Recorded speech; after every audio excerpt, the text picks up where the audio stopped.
안녕하세요. 제멋대로인 신우와 그런 신우 말고는 안중에도 없는 시부모님 때문에 크게 고생할 뻔한 30대 여성이에요. 남편과는 대학 시절부터 알고 지내던 사이입니다. 언젠가 한번 남편이 술에 잔뜩 취해서 사귀자고 고백을 한 적이 있긴 하지만 술김에 하는 헛소리다 생각하고 귓등으로 흘려들었어요. 남편도 이후로 한동안 그 일에 대해서 말이 없었고요. 서로 어색해지고 뭐 그런 것도 없이 몇 년을 친구로서 편하게 지냈습니다. 그러다 20대 끝자락에 남편이 다시 한번 저에게 사귀자고 하더라고요. 그렇게 연인이 되었네요. 당시 남편이나 저나 사회생활을 막 시작했을 때라 사귄다는 말이 무색하리만큼 자주 만나기가 어려웠어요. 하지만 오랫동안 서로를 지켜봐왔기에 서로가 어떤 사람인지 잘 알고 있었거든요. 그래서 어느 다른 연인들과 달리 저희는 연락 문제 같은 걸로 부딪히는 일은 거의 없었습니다. 3년 동안 큰 다툼 없이 정말 잔잔한 호수 같은 연애를 했어요. 사귀는 동안 신우와도 몇 번 만난 적이 있습니다. 남편의 강요나 그런 것 때문은 아니었고, 처음 인사를 나누게 된 건 남편의 동네에서 데이트를 하다가 그만 신우에게 들켰거든요. 뭐, 꼭꼭 숨어 다니려던 건 아니니까 들켰다는 말도 그렇긴 한데, 남편의 붉어진 얼굴과 놀리는 듯한 신우의 눈빛이 잊혀지지가 않네요. 이후로 남편이 저를 신우에게 정식으로 소개시켰고, 시부모님도 만나 뵙게 되었지요. 사실 신우는 남편에 비하면 인물이 없어요. 물론 제가 콩깍지가 씌어서 그렇게 보이는지도 모릅니다. 아무튼 남편 말에 의하면 신우가 외모에 대한 컴플렉스도 있고 성격도 소극적이라 잘하면서 여러 가지로 애로사항이 많았답니다. 시부모님도 그런 신우의 상태를 알아서인지 불면 날아갈까 아니면 깨질까 아주 그냥 오냐오냐 죄다 받아주신다고요. 그 말을 하던 남편의 표정은 굉장히 못마땅한 눈치였네요. 사귄 지 3년 차가 되던 해 남편이 우리 결혼은 몇 월에 할 거냐는 말로 투박한 프로포즈를 해왔습니다. 저도 결혼을 하게 된다면 이 남자랑 하겠다고 쭉 생각해왔던 차였기에 가을이 어떠냐고 바로 대답을 했어요. 그리고 정말로 저희는 양가 어른들의 축복 속에서 그해 가을에 식을 올리고 부부의 연을 맺게 되었습니다. 결혼하고 첫 해는 신혼을 즐긴다는 핑계로 아이를 갖지 않았습니다. 하지만 그 다음 해부터는 아이를 갖기 위해 남편이나 저나 정말 노력을 많이 했어요. 먹는 것 하나도 조심해서 몸에 좋다는 걸로만 먹었고 운동도 규칙적으로 열심히 했지요. 서로에게 스트레스를 주지 않으려고 노력했고 정말로 의학에 힘을 빌리지 않는 선에서 할 수 있는 건 다 했습니다. 하지만 어쩐 일인지 결혼한 지 2년이 다 되어 가도록 임신이 되질 않더라고요. 조금씩 조바심이 들어서 출산 경험이 있는 지인들에게 조언을 구했는데 한 선배가 부끄럽게 생각하지 말고 병원에 가보라고 그러더라고요. 사실 병원 생각을 아예 안 해본 건 아닙니다. 하지만 병원에 갔다가 괜히 안 좋은 이야기라도 들으면 어쩌나 싶어 엄두가 안 났다고 할까요? 남편은 저한테는 아무런 문제도 없을 거라고 문제가 있다고 해도 해결하면 될 일이지 걱정할 필요 없답니다. 그래도 혹시나 친정부모님이나 시부모님이 아시면 어쩌냐니까 제가 원하지 않으면 이야기하지 않다도 된다면서요. 그리고 뒤이어 남편이 자기는 아이가 없어도 된다며 저에게 믿음과 확신을 주려고 애를 쓰더라고요. 그리고 며칠 뒤 다행히도 병원으로부터 저도 남편도 아무런 문제가 없다는 결과를 들을 수 있었습니다. 하지만 솔직히 기쁘지만은 않더라고요. 아이가 안 생기는 건 두 사람의 스트레스 때문인 것 같다고 하는데 그 이유가 한마디로 너무 두루뭉실하다 보니 황당하기도 하고 어떻게 손을 써야 할지 감이 오질 않았거든요. 그리고 그 무렵 신우에게는 애인이 생겼습니다. 소위 모태솔로였다는 신우에게도 드디어 애인이 생겼다는 사실에 저희 부부도 시부모님도 몹시 기뻐했지요.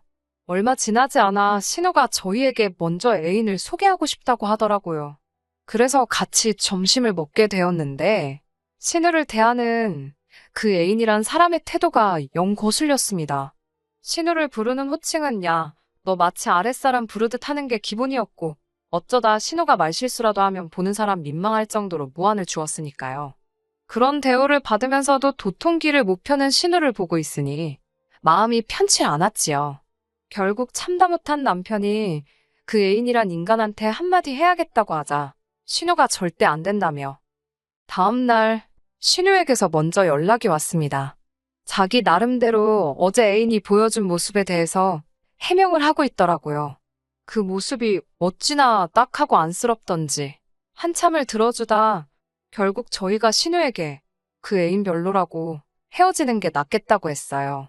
그 말을 들은 신우의 반응은 저희가 생각한 것 이상으로 격렬했습니다.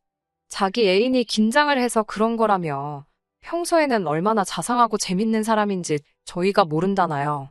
게다가 카센터를 운영하는 어엿한 사장님이라며 저희 같은 봉급쟁이랑은 차원이 다르다고요. 그러면서 한다는 소리가 자기가 저희보다 잘 살게 되는 게 샘나서 그러냐며 생각해주는 척 쇼하지 말랍니다. 신우가 자격지심도 심하고 그래서 좀 꼬여있는 건 알고 있었지만 그래도 참 저나 남편의 진심을 몰라주니 서운하고 그렇더라고요. 저희는 고민 끝에 시부모님께 연락을 드렸습니다. 시부모님도 신우에게 애인이 있다는 정도는 알고 계셨으니까요. 그런데 시부모님은 오히려 저희가 신우에게 상처를 줬다며 너무 잔인하답니다. 어머님은 당신 딸을 믿는다며 그냥 지켜볼 거라 하시더니 저희한테는 관심을 끌어대요. 시부모님까지 저희를 이상한 사람들로 만드시니 더 말해 뭐 하겠어요? 시킨 대로 관심을 껐지요.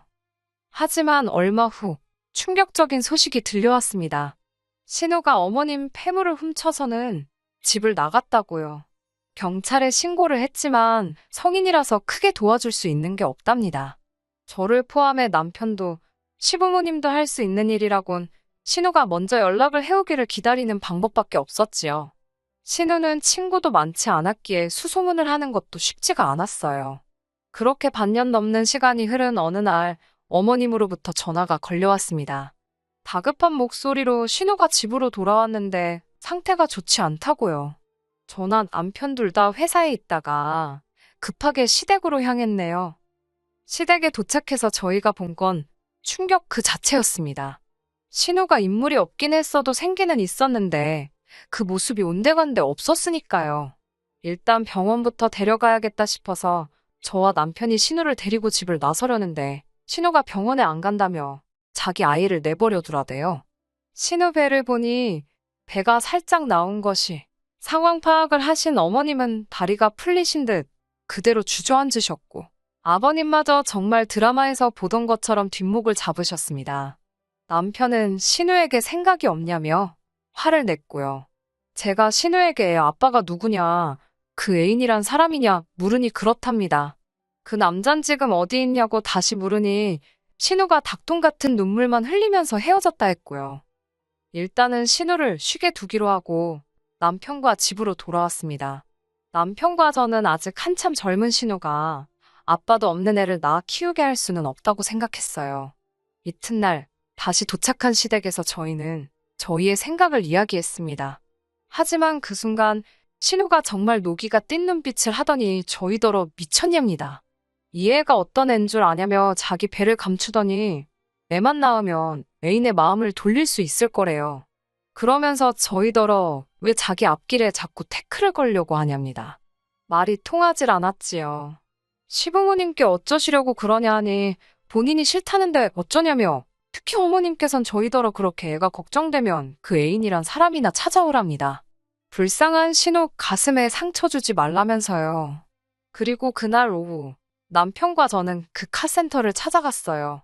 사실 신우가 집을 나갔을 때 가장 먼저 찾아갔던 곳이었는데 그때는 그 애인이란 작자가 모른다고 자기도 연락이 안 닿는다고 그랬었거든요. 하지만 저희를 속이고 신우를 데리고 있었다니. 카센터 앞에 그 애인이란 작자가 담배를 피며 나와 있더라고요. 남편이 다짜고짜 멱살을 잡고선 내 동생 어쩔 거냐고 소리를 질렀지요. 그러자 그 애인도 눈치를 챘는지 일단 이거 놓으라며 항변을 하기 시작했습니다.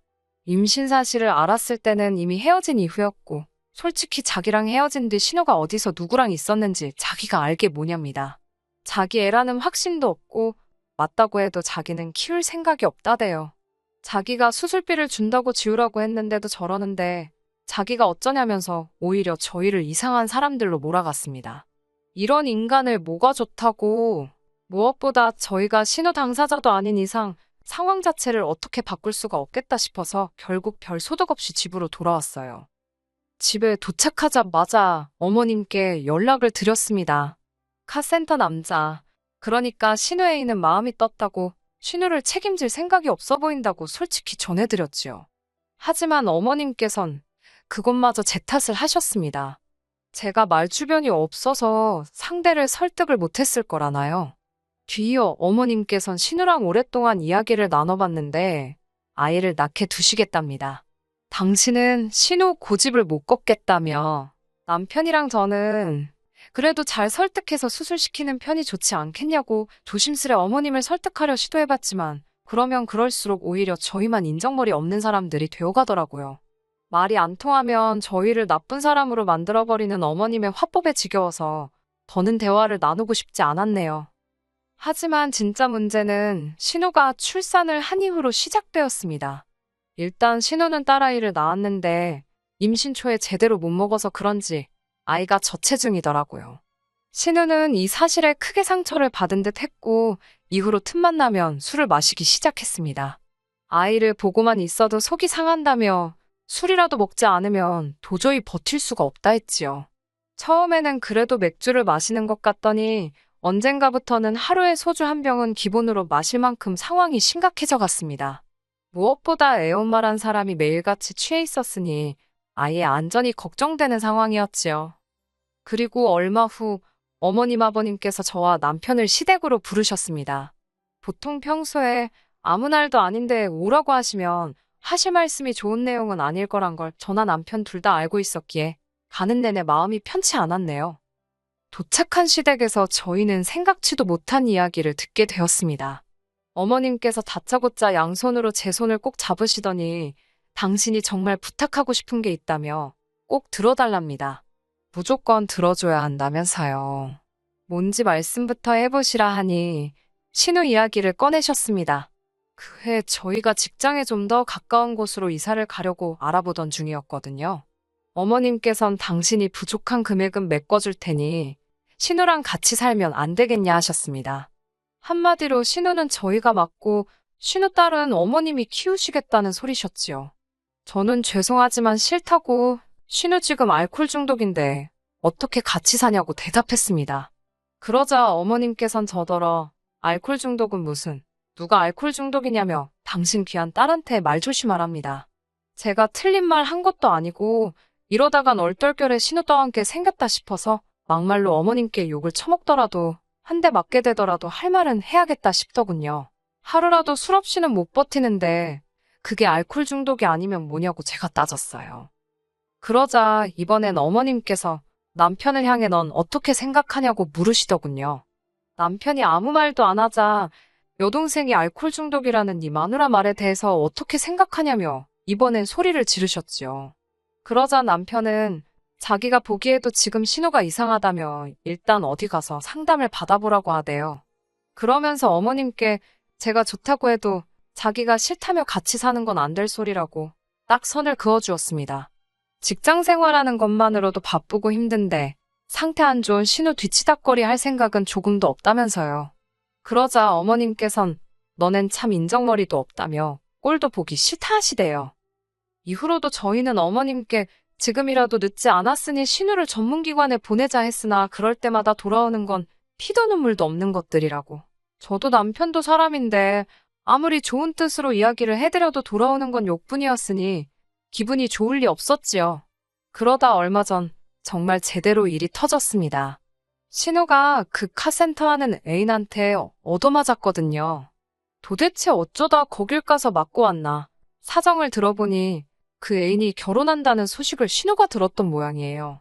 신우는 술에 있는 대로 취해서는 그 카센터에 찾아갔고 같이 죽자며 횡포를 부렸답니다.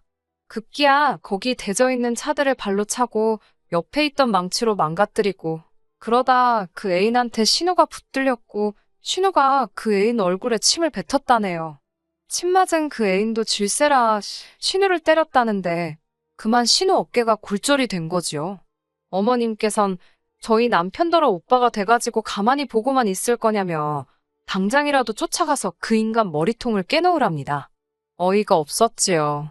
막말로 누구 집 말아먹을 일 있나. 다행히 남편이 먼저 무슨 말도 안 되는 소리냐고, 그러니까 무슨 좋은 꼴을 보겠다고 거길 쫓아갔냐며 싫다고 했어요. 신우도 잘한 거 없다고. 그러자 어머님께선 네가 무슨 판검사냐고, 누가 너더러 잘잘못 따지랬냐, 네 동생이 맞고 왔으니 가서 한 대 패주라는데 그게 그렇게 어렵냐고. 어머님 심정도 이해를 못하는 바는 아니었지만 그 흙탕물에 남편더러 발을 담그라고 할 순 없었네요. 서로 감정이 격해질수록 오가는 대화도 주제를 벗어나더니 급기야 그 불똥은 저에게로 튀었습니다. 어머님께서는 모두가 한 가족인데 왜 신우에 대한 책임은 항상 당신 몫이냐며 이젠 못해 먹겠다 하시대요. 그러더니 뜬금없이 저더러 이제부터 신우 딸은 제가 키우랍니다. 황당한 제가 전 싫다고 하니까 왜 애 갖고 싶어 하지 않았냐고 이참에 한번 키워보라고 그러시더군요. 임신이 안 돼서 속상해하는 거 뻔히 아시면서 어떻게 저런 말씀을 하시나 싶어 정말 야속하고 어이가 없었지요. 그때 남편이 어머님께 진짜 왜 이러시냐며 소리를 질렀습니다. 신우가 저렇게 살게 된 게 이 사람 탓이냐며 왜 엄한 사람한테 화풀이를 하시느냐고 따지더니 신우가 저렇게 된 건 어머니 아버지가 똥인지 된장인지 분간을 못해서 그런 거라대요. 남편과 제가 번번이 신우가 잘못된 길로 가려는 걸 막으려 했는데 어머님이 방해하지 않으셨냐고, 그래놓고 왜 이제 와서 우리한테 책임을 떠넘기시냐며 크게 화를 냈어요. 신우더러 애 낳으라고, 저 따위로 살라고 이 사람이 칼 들고 옆에서 협박이라도 했냐며 어머니 딸 문제이니 어머니가 알아서 하시라고 딱 잘라 말하대요. 그러자 이번엔 아버님이 나서서는 남편더러 자식 새끼가 부모한테 말을 그따위로 하냐며 우리 딸이기만 하냐, 네 동생이기도 하지 않냐, 그런데 너는 어떻게 그렇게 선을 끊냐, 서운하다 서럽다 내가 너를 그렇게 키웠냐. 저는 이러지도 저러지도 못하고 발만 구르고 있었어요. 남편 말이 다 맞는 말이었지만 시부모님 속도 상하겠다 싶어서. 하지만 그렇다고 제가 신우나 신우딸을 어떻게 해줄 수는 없었으니 남편 뒤에서 가만히 있었지요. 그런 저를 발견하신 어머님께선 당신 아들이 그러니까 남편이 저를 만나기 전에는 가족들한테 얼마나 잘했는지 알기나 하냐며 남편이 냉정해진 게 다 저 때문이라대요. 그런 어머님의 이야기를 들은 남편이 도저히 말이 안 통한다 싶었는지 한숨을 크게 내쉬고는 저더러 가자고 하더군요. 어머님 아버님껜 당분간 연락하지 말라고 하면서요. 아무리 여동생이고 부모님이어도 자기 가정을 힘들게 한다면 가까이 할 수 없다고. 그 말을 남기고 저희는 집으로 돌아왔습니다. 그리고 이후로 한참의 시간이 흘렀는데 저희는 연락하지 않고 지내고 있어요. 남편이 보여준 태도를 생각하면 마음이 든든하지만 동시에 부모 자식 간 사이에서 내가 이래도 되나 싶어서 머릿속이 복잡한 게 사실이에요. 그래도 당분간은 남편에게 믿고 맡겨두려고 합니다. 솔직히 시부모님과 남편 사이에 어설프게 끼어들 엄두도 안 나고요. 당분간은 남편과 제 인생에만 집중하고 그렇게 무던히 지내보겠습니다. 그러면 아기 천사도 안심하고 저희를 찾아올지도 모르잖아요. 끝까지 들어주셔서 감사합니다. 오늘의 사연은 여기까지입니다. 구독과 좋아요, 알람 설정 부탁드리고 더 좋은 사연으로 다시 찾아뵙겠습니다. 감사합니다.